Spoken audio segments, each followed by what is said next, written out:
अस्सलामुअलैकुम। बालाज TV channel से आपका नुमाइंदा एजाज़ ऐवान आपके सामने हाजिर है। इस वक्त हम बाबा चौक पर मौजूद हैं और 24 जुलाई के होने वाले बलदियाती इलेक्शन के ऊपर हम आवाम की आवाज़, आवाम की राय लेने के लिए हाजिर हैं। और इस वक्त हमारे सामने उस्ताद बशीर जो कि अल-मुजाहिद होटल के प्रोप्राइटर भी हैं, हम उनसे इस हवाले से एक सवाल करते हैं और सुनते हैं कि उनकी क्या राय है, वो बलदियाती इलेक्शन के बारे में और इलाके के मसाइल के बारे में क्या कहना पसंद करेंगे। तो अस्सलाम वालेकुम। वालेकुम। बशीर भाई, आपसे हमारा सवाल ये था कि गुज़श्ता 8 से 10 साल में जो बलदियाती इलेक्शन होते रहे और उनके अंदर हमारी यूसी के अंदर अख्तर कॉलोनी, कश्मीर कॉलोनी में जो मुख्तलिफ़ पार्टियों के लोग मुंतखब होकर आते रहे, तो वो इलाके में एक तो देरीना मसला पानी का था, वो आप और मैं जानते हैं। आज तक वो आर्जी तौर पर तो अपने दौर में हल होता रहा, लेकिन मुस्तकिल बुनियादों पर वो मसला हल नहीं हो सका आज तक। लेकिन आप क्या समझते हैं कि पानी के मसले के अलावा हमारी यूसी अख्तर कॉलोनी और कश्मीर कॉलोनी में कौन से ऐसे मसाइल हैं जिनको भी तवज्जो देनी चाहिए आने वाली बलदियाती मुंतखब क़यादत को, और उन मसलों को हल करने की भी पूरी कोशिश करनी चाहिए? सबसे बड़ा मसला यही है कि पानी जो है ना वो लाजमाना, जैसे घर घर में कनेक्शन आया हुआ है, ऐसे ही घर घर में पानी आ जाए तो माशाल्लाह इस कॉलोनी की अच्छी अहमियत हो जाएगी और हर बंदे की परेशानी ख़त्म हो जाएगी और सीवरेज का मसला बन जाए तो वो भी अच्छा है। ये दोनों चीज़ें तो सबसे पहले अच्छी चीज़ें हैं। अच्छा, एक सवाल आपसे ये करना भी था कि आप समझते हैं कि जो साहबका टेन्योर था 8 से 10 साल का, उसमें जो लोकल बॉडीज़ के अंदर मुंतखब होकर आते रहे मुख्तलिफ़ पार्टियों के लोग, क्या उनकी कारकर्दगी माजी में बेहतर थी? क्या वो इन मसाइल को हल कर पाए, और अगर नहीं हल कर पाए तो उसकी क्या वजह थी? आप क्या समझते हैं इस हवाले से? बस जो कुछ उनसे हो सका वो कोशिश करते रहे हैं, सही ना। जो हो गया बेहतर हो गया, जो नहीं हुआ वो नहीं हुआ। ये साहब। अच्छा, ये आप क्या समझते हैं कि अब जो है हम देख रहे हैं कि जैसे जैसे माहौल तब्दील हो रहा है, लोकल बॉडीज़ के 24 जुलाई के इलेक्शन करीब आते जा रहे हैं, इस वक्त हमारे इलाके में पुरानी जमातें जितनी भी हैं, नून लीग वाले, पीपल्स पार्टी वाले और जमात इस्लामी वाले और MQM वाले, इनके अलावा 3 नए जो ग्रुप जो सामने मंजर आम पर आए हैं, जैसे एक है TLP वाले हैं और PTI वाले हैं और आज़ाद ग्रुप वाले हैं, तो क्या आप समझते हैं कि इनमें से अब आने वाले दौर में 24 जुलाई के इलेक्शन में आवाम को अब नए लोगों को मौका देना चाहिए या पुराने लोगों को दोबारा चांस देना चाहिए? आपकी इस हवाले से क्या राय है? अभी कुछ कह नहीं सकते, अभी 24 जुलाई आएगी फिर उससे मालूमात होगी। जी चलें जी, उस्ताद बशीर का बहुत शुक्रिया कि इन्होंने अपनी राय दी, और हम अपने वीलॉग को आगे बढ़ाते हैं। नए वीलॉग के लिए हमारी राय का इंतज़ार करें। शुक्रिया। A few moments later. अस्सलामुअलैकुम। बालाज टीवी चैनल से आपका नुमाइंदा एजाज़ ऐवान आपको हाजिर खिदमत है। इस वक्त हम कश्मीर कॉलोनी डबल रोड पर जामा मस्जिद बिलाल के पास मौजूद हैं, और हमारे आज के जो गेस्ट हैं, मेहमान हैं, जो बलदियाती इलेक्शन 24 जुलाई के हवाले से हम उनकी राय लेना चाहते हैं, सलीम पाशा भाई। अब हम उनसे पूछते हैं कि वो आने वाले इलेक्शन के हवाले से, इस हवाले से उनका क्या मौक़िफ़ है। तो मैं सलीम पाशा भाई से ये सवाल करना पसंद करूँगा। सलीम पाशा भाई, अस्सलाम वालेकुम। वालेकुम अस्सलाम। सलीम भाई, आपसे हमारा सवाल ये था कि पानी के मसले पे तो सब ने अपनी अपनी राय दी। बहुत सारे लोगों ने इस पर कहा कि हमारा अहम तरीन और बुनियादी मसला पानी था, जो मुस्तकिल बुनियादों पर आज तक हल नहीं हो सका। लेकिन आपसे हमारा आज का सवाल थोड़ा सा हटकर ये है कि पानी के मसले के अलावा कौन से दीगर ऐसे मसाइल हैं जिन्हें आप समझते हैं कि बलदियाती लीडरशिप को तवज्जो देनी चाहिए उन मसलों को हल करने के लिए लोकल बॉडीज़ के आने वाले इलेक्शन के हवाले से? देखें जी, यहाँ पे मसाइल तो बहुत ज़्यादा हैं। रोड, सीवरेज और गलियों में गंदगी, और बारिश के बाद जो हाल होता है ये भी आपको पता है, क्योंकि आप भी यहीं के ही हो। तो इन मसाइल पे अगर सबसे पहले तवज्जो दी जाए तो बलदियाती इलेक्शन फिर तो किसी काम के हैं, वरना अगर पिछलों ने जो हाल किया है वही अगलों ने करना, तो रहने दे, इससे तो बेहतर है ऐसे ही चल रहे हैं। अच्छा, ऐसा है कि सलीम भाई, आप इस बारे में थोड़ा सा ये भी बताते चलें कि हमारे यहाँ रवायती जो 4 पुरानी पार्टियाँ हैं, पीपल्स पार्टी वाले हैं, नून लीग वाले हैं, जमात इस्लामी वाले हैं और इसके अलावा MQM वाले हैं, इन 4 पार्टियों के मामलात माजी में हम कई सालों से देखते हुए आ रहे हैं। और इसके अलावा अब नए जो ग्रुप्स आपके सामने आ रहे हैं, एक TLP वाले हैं और PTI वाले हैं और आज़ाद ग्रुप हैं।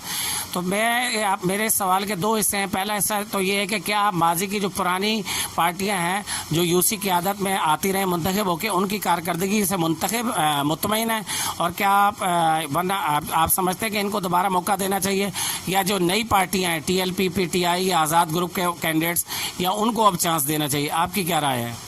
देखिए जी, अगर आप पिछले दौर की बात करते हो, सिवाय मलक अख्तर के दौर के, इसके अलावा कोई काम कभी भी नहीं हुआ। हाँ, मलक अख्तर साहब ने बहुत कुछ करवाया यहाँ पे, पानी का मसला भी उनके दौर में हल था। लेकिन आप टीएलपी और पीटीआई की बात करते हैं तो अभी आने वाली पार्टी है, अभी आई नहीं है, लेकिन इनका कराची में है ही कुछ नहीं है ना। ऊपर सतह पे इनकी हुकूमत है, तो ये पहले ही बोल देते कि जी ऊपर सतह पे हमारी हुकूमत बनाओगे तो हम कुछ करेंगे। तो फिर वो अगर आप पार्टियों के हिसाब के ऊपर की सतह की बात करोगे तो फिर तो वो पीपल्स पार्टी काम आएगी, वरना वो भी नहीं काम आएगी। किया तो सईद गनी भाई ने भी कुछ नहीं है। आज पानी के 5 साल के वादे करके वो भी आज तक कुछ नहीं कर सके। लेकिन ये टीएलपी या पीटीआई ये भी अपने मुंह से कहते हैं कि पानी के अलावा बात करो। तो अगर पानी के और रोड के, सीवरेज के, इनके अलावा बात करनी तो फिर क्या बात करनी, फिर तो कोई बात ही नहीं है। अच्छा सलीम भाई, बिल्कुल, बहुत शुक्रिया। लेकिन एक सवाल और मैं आपसे करना चाहूँगा। आपने एक बात हमारे इलाके की जो यूसी की जो सियासत है अख्तर कॉलोनी, कश्मीर कॉलोनी में, इसमें आपने ये भी महसूस किया होगा पिछले 15-20 साल से कि यहाँ पर लोग छोटे छोटे मफादात की बुनियाद पर और ज़ात बरादरी की बुनियाद पर वोट दे देते हैं और इज्तिमाई तर्ज फ़िक्र के तहत मसाइल की अहमियत को नहीं समझते और जो है नज़रिए और सोच और किरदार को नहीं देखते। तो क्या आप ऐसे लोगों के लिए आप क्या मशवरा देते हैं कि आइंदा क्या ये तर्ज फ़िक्र दुरुस्त है कि हम ज़ात बरादरी के और मफादात के इस दायरे में कैद रह के ही वोट डालते रहें, या हमें अपनी सोच में वसअत पैदा करनी चाहिए? सबसे पहले तो अपनी सोच में वसअत पैदा करनी चाहिए। ज़ात बरादरी हमारे काम नहीं आती भाईजान, हमने काम कराने होते हैं इलाके के। तो आप इलाके के अच्छे और सुलझे हुए बंदों को वोट डालोगे तो आप कामयाब होगे, वरना आपका इलाका यकीन करें दिन ब दिन और नीचे होता चला जाएगा। अभी 2 दिन की बारिश ने आपके सामने सब कुछ खोल के रख दिया कि यहाँ हाल क्या हुआ। तो लिहाजा आप ये ज़ात बरादरी से बाहर आ जाएं भाईजान, और अच्छे और पढ़े लिखे लोगों को वोट डालें जो आपके काम आ सकें, वरना आपका कोई काम नहीं करेगा। ये ज़ात बरादरी वाले पहले भी जीतते रहे, आज तक कोई हिला भी नहीं अपनी जगह से, और अपनी अपनी बरादरियों को फ़ायदा देगा तो देगा, बाकी उन्होंने किसी को लिए कुछ भी नहीं किया। सलीम पाशा भाई, आपका बहुत शुक्रिया। ये अपना जामा मस्जिद बिलाल वाले चौक से बालाज टीवी, आपके नुमाइंदे एजाज़ ऐवान, हम शुक्रिया अदा करते हैं और नेक्स्ट वीलॉग के लिए आप हमारे इंतज़ार करें। शुक्रिया।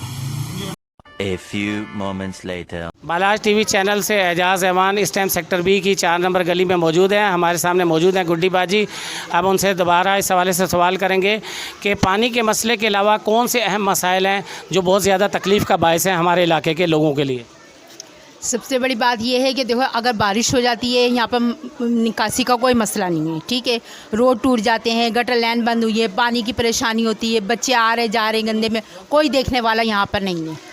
और सबसे बड़ी बात यही, इलेक्शन जब होते हैं, जब घरों में आते हैं कि आप लोग निकले, हम आपके मसले ये हल कर देंगे, हम पानी ले आ देंगे, हम रोड बना देंगे, ये सब कुछ ये सिर्फ हद तक है, बातें करने की हद तक है, इससे अलावा कुछ भी नहीं है यहाँ पर, ठीक है ना। मगर गरीब आवाम को तो कोई आवाम ये समझती नहीं है ना कि ये आवाम है, मगर ये सिर्फ वोट लेने की हद तक आते हैं कि वोट हमें चाहिए, मगर पीछे क्या हो रहा है इनको कोई गरज नहीं, कोई मसले भी। अगर हम लोग चले भी जाते हैं बिलफर्ज इनके पास कि हमारे मसले ये हैं, ये हल कराओ, वो बोलते हैं हमारे पास ऐसा कोई इंतज़ाम नहीं है जो हम करवाएं, हमारे कोई नुमाइंदा नहीं है या हमारे पास कोई वर्कर नहीं है जो हम जाके आपकी हेल्प करेंगे। अब ये बताएं ना, गटर लाइन कब से बंद होती है? हम लोग अपने पैसे दे दे के पूरी लाइन साफ़ करवाते हैं, तो ये तो हुकूमत का काम है ना, ये आवाम का काम है। जब आवाम पैसे लेने, जब वोट लेने आती है तो ये काम भी तो करके जाए ना, ये काम क्यों नहीं करती है? ये गुड्डी बाजी ये कह रही हैं कि पानी के अलावा सीवरेज का मसला और निकास का मसला ये और बहुत अहम है, और हमारे नुमाइंदे इलेक्शन के दिनों में तो सरगर्म नज़र आते हैं, लेकिन उसके बाद मसाइल के हल के लिए दोबारा नज़र नहीं आते, और जब इनके पास जाया जाता है तो ये बोलते हैं हमारे पास फ़ंड्स नहीं हैं या स्टाफ मौजूद नहीं है, हम आपका ये मसला हल नहीं कर सकते। इस तरह आवाम अपनी मदद आपके तहत पैसे देके ये मसाइल खुद हल करती है। अच्छा गुड्डी बाजी, क्या आप ये बताएँगे कि पुराने पिछले 8-10 साल में जो भी पार्टियाँ मुंतखब होकर आती रहीं, उनकी कारकर्दगी से आप मुतमईन हैं, और क्या आप समझती हैं कि उनको दोबारा मौका देना चाहिए, या फिर जो नई पार्टियां इस टाइम पे सामने मंजर आम पर आ रही हैं, टीएलपी वाले हैं, पीटीआई वाले हैं या आज़ाद ग्रुप हैं, या नए लोगों को भी अब मौका देना चाहिए? नहीं, मैं सोचती हूँ कि नहीं, ऐसा नहीं होना चाहिए। जो हमारी पुरानी टीम थी वो भी बहुत अच्छी थी, मगर पहले जो उन्होंने काम किया बहुत अच्छा किया, मगर अब जो ये नई टीम जो आ रही है, जैसे नए जो आ रहे हैं, मैं तो बोलती नहीं, कोई ऐसे उम्मीदवार आए जो आवाम का सोचे, अपना नहीं सोचे। ये जितनी भी टीमें आ रही हैं ये सब अपना सोच रही हैं, आवाम का कोई किसी का नहीं सोच रहा। अगर गरीब तबके से उठ के अगर कोई इलेक्शन में खड़ा होने, शायद हो सकता है वो एक दूसरे की हेल्प कर दे, मगर ये टीम हेल्प नहीं कर सकती, ना किसी का ये क्या मतलब काम करेगी। मैं ये चाहती हूँ कि कोई ऐसा नुमाइंदा है जो गरीब की क्या मतलब मदद करे या गरीब की कोई हेल्प करे, गरीब के बारे में सोचे। अभी घी देखे कितना पहुँच गया, महंगाई देखे किस कदर की पहुँच गई है। गरीब आदमी जो 500 रुपये रोज़ का कमाने वाला वो खाएगा खाना, उनके मुँह से ये निवाला तक छीन रहे। ये गुड्डी बाजी ये कह रही है कि अगर पुरानी टीम में से यकीनन अच्छे लोग भी थे और अगर उनमें से कुछ लोग काम करने वाले हैं तो यकीनन हमें उन्हें सपोर्ट करना चाहिए, और नए लोगों में से भी अगर लोग किरदार के लिहाज से और गरीब लोगों का दर्द रखते हैं तो यकीनन उनमें से भी कुछ लोगों को हमें मौका देना चाहिए। लेकिन उन्होंने अपनी गुफ्तगू के दौरान एक अहम नुक्ते की भी निशानदेही की कि 24 जुलाई के इलेक्शन के हवाले से कि जनाब ये महंगाई जो दिन ब दिन बढ़ती जा रही है, हुक्मरान के जो पॉलिसियाँ हैं जिसकी वजह से वो ये समझती हैं कि ये भी यकीनन एक परेशान कुन मसला है और इसके भी 24 जुलाई के इलेक्शन के ऊपर असरात हो सकते हैं। हम गुड्डी बाजी के बहुत शुक्रिया हैं कि उन्होंने हमारे को कीमती टाइम दिया और अपनी राय दी। अपना बाला चैनल से एजाज़ ऐवान नेक्स्ट व्लॉग के लिए आपसे इजाज़त चाहते हैं। शुक्रिया।